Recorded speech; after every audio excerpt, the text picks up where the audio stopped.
ആരോഗ്യമന്ത്രിയുടെ രാജി ആവശ്യപ്പെട്ട് പ്രതിപക്ഷ സംഘടനകൾ ഇന്നും സമരങ്ങൾ നടത്തി. പോലീസിനെ പ്രകോപിപ്പിച്ച് സംഘർഷമുണ്ടാക്കാനായിരുന്നു സംഘടനകളുടെ ലക്ഷ്യം.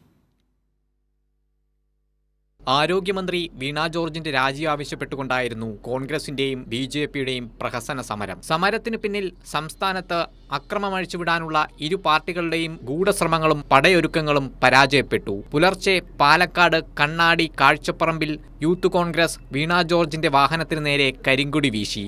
മെഡിക്കൽ കോളേജ് പരിസരത്ത് കരിങ്കൊടി കാണിക്കാനെത്തിയ യൂത്ത് ലീഗിനെ പോലീസ് തടഞ്ഞതോടെ പ്രതിപക്ഷത്തിന് കനത്ത തിരിച്ചടിയായി. വലിയ പ്രകോപനം സൃഷ്ടിക്കാനുള്ള നീക്കമാണ് യൂത്ത് കോൺഗ്രസ് പ്രവർത്തകർ നടത്തിയത്. ബി.ജെ.പി. സംസ്ഥാന അധ്യക്ഷൻ രാജീവ് ചന്ദ്രശേഖരന്റെ നേതൃത്വത്തിൽ കോട്ടയം മെഡിക്കൽ കോളേജിൽ നടത്തിയ സമരവും തീർത്തും ഏശിയില്ല.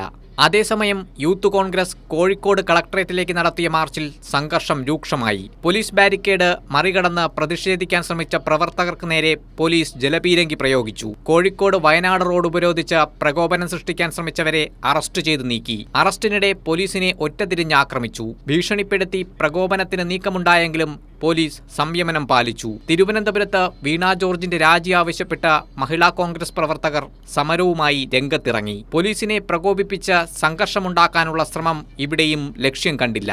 വിവിധ ബ്യൂറോകൾക്കൊപ്പം ന്യൂസ് ഡെസ്ക് കൈരളി ന്യൂസ്.